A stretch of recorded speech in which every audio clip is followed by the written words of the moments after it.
Fala, povo bonito e abençoado do Senhor Jesus. Tudo bem com vocês?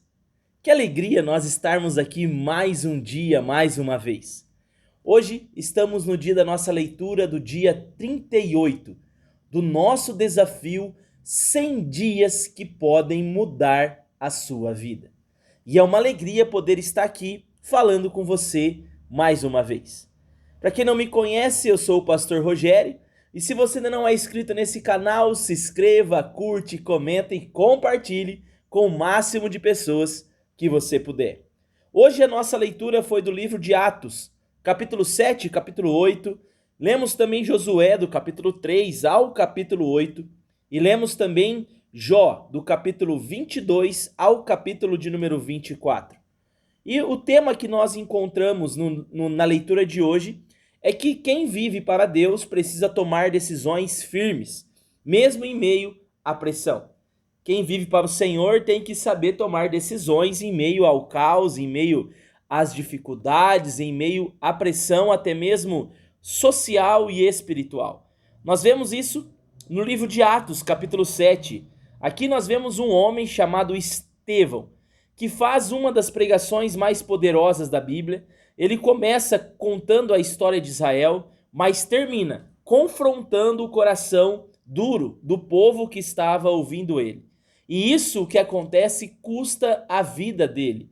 Em Atos, capítulo 7, versículo 56, nós lemos a seguinte passagem: Eis que vejo os céus abertos e o Filho do Homem em pé à direita de Deus. Essa declaração de Estevão levou ele à morte, levou ele ao apedrejamento.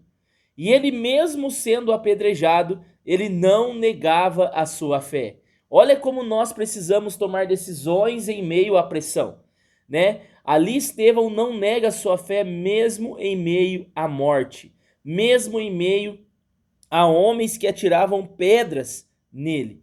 E isso nos ensina algo muito profundo. Seguir Jesus não é sobre conveniência, mas seguir Jesus é sobre fidelidade.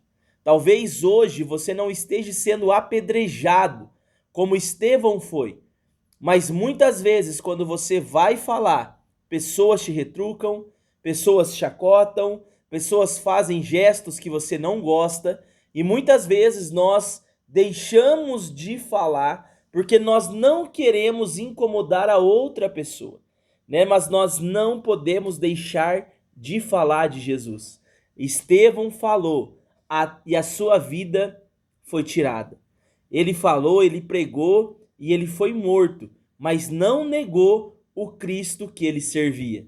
Não negou o Cristo que estava com ele. Em Atos, no capítulo 8, daí nós continuamos a nossa leitura. E após ali a morte de Estevão, começa-se uma grande perseguição.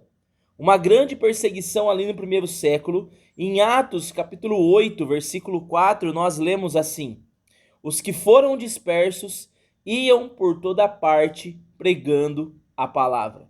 Mesmo com a perseguição, aquele povo era expulso daquele lugar, mas eles continuaram pregando, continuaram anunciando.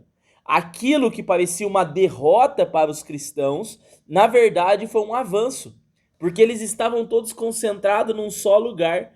Vem a perseguição, eles são espalhados. Puf, a chama espalhou. E eles vão para os outros lugares, e continuam pregando, continuam anunciando, continuam falando de Jesus. O evangelho então começa a se espalhar. E nós vemos também a conversão ali do etíope, de um eunuco etíope, um homem que se encontrava numa carruagem, né? Eu acho muito interessante essa história, que Deus fala para Felipe: acompanha a carruagem. Eu fico imaginando Felipe, sei lá, correndo do lado da carruagem, né? E aquele homem lendo as escrituras, e Felipe olha para ele e fala: você sabe o que você está lendo? Ele responde: não, porque não tem ninguém que me explica. Felipe entra na carruagem, explica para ele, e aquele homem é transformado no meio do caminho. Aquele homem é transformado indo, né? E ali Felipe explica para ele, ao ponto de ele perguntar: o que me impede de ser batizado? Né? Daí ali Felipe explica para ele, ele vê água e fala: eu quero ser batizado. E aquele homem foi batizado naquele momento. Sabe, nós não podemos perder tempo, não podemos perder o momento da transformação. Esse homem, esse etíope, esse eunuco etíope foi transformado indo no caminho. E Felipe falou dele, falou de Jesus para ele. Nada, meu irmão e minha irmã, pode impedir o agir de Deus. Nada pode impedir o que Deus vai fazer e pode fazer na sua vida. Depois nós fomos para Josué, capítulo 3 ao capítulo 8. E aqui nós vemos o povo, né, finalmente entrando na terra prometida. Eles passaram pelo Jordão, o Jordão também se abriu para eles passarem com os pés ali secos. Jericó cai, eles conquistam Jericó e Deus entrega a eles vitórias, Deus entrega para eles grandes promessas. Mas no meio de tudo isso acontece algo muito sério. Um erro ali aconteceu. Eles estavam sendo vitoriosos, as coisas estavam acontecendo, mas um homem chamado Acã, ele peca. E por causa do pecado de Acã, Israel começa a sofrer derrotas. Israel para de ganhar as batalhas. E aqui fica uma lição para mim, fica uma lição para você muito forte. A santidade, meu irmão e minha irmã, na vida com Deus, ela não é opcional. A santidade, ela é fundamental. A santidade é o que garante a nossa vitória, porque a nossa vitória vem de Deus. E se nós não estivermos em santidade, Deus não vai derramar a bênção dele sobre nós. A obediência é o que vai nos trazer a vitória. Sabe, quem obedece ganha, quem desobedece perde. Por isso que a desobediência ela traz consequências. Quando nós erramos, quando nós pecamos, o Senhor ele vai nos perdoar, ele nos perdoa, mas tem consequências nos nossos erros. Por isso que nós temos que buscar ter uma vida de santidade. Mesmo que o povo se arrepende, Deus a restaura e volta a dar a vitória para eles. Nós vemos isso. Sabe, um tempo glorioso, vitória, bênção, alegria, uhul. Mas no meio deles tinha alguém pecando, né? Houve um pecado. Teve que haver arrependimento. Por isso que a santidade, ela não é negociável. Nós não negociamos a santidade. Ela é inegociável. Ou nós caminhamos em santidade, ou nós não vamos experimentar o melhor de Deus. Depois nós vamos para Jó, do 22 ao 24. Sabe, e a história de Jó mostra para nós que nem tudo é o que parece, é como parece. Jó está sofrendo. Jó está ali sendo acusado pelos seus amigos. Os amigos de Jó continuam acusando ele injustamente. Eles tentam explicar o sofrimento de forma errada, mas Jó mantém uma consciência limpa. Jó sabia o que estava acontecendo com ele. E isso nos ensina algo maravilhoso. Nem sempre quem sofre está em pecado. Nem sempre quem julga está certo. Sabe, às vezes você está sofrendo, mas não é por causa do pecado, é uma provação, é outra coisa. E nós muitas vezes queremos dizer que tudo é o pecado, tudo é o inimigo, tudo é do mal. Não, às vezes você está sofrendo porque Deus está te lapidando. Porque a maior joia, o maior diamante, o melhor ouro, ele é forjado. Ele é colocado no fogo, à prova. O Senhor está forjando o teu caráter, está forjando a sua vida.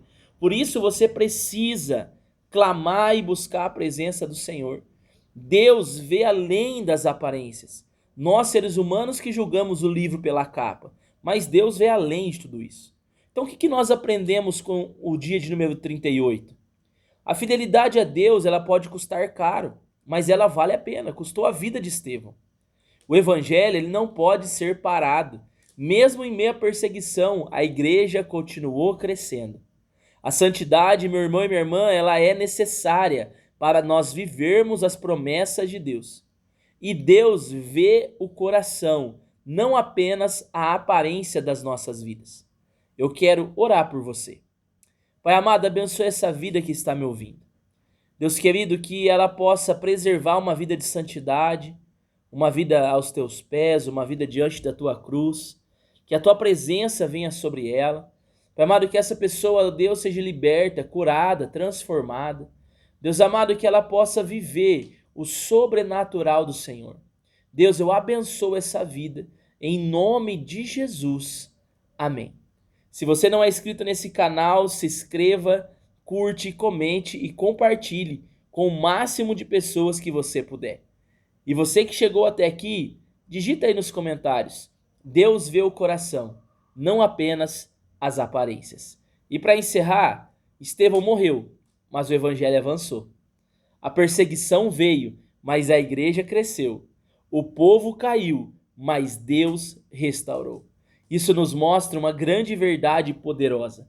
Nada pode impedir os planos de Deus, mas precisamos decidir viver para Ele de verdade, uma vida em santidade. Esse foi o nosso dia de número 38 do desafio 100 dias que podem mudar a sua vida. Um forte abraço, Deus te abençoe e até o próximo vídeo.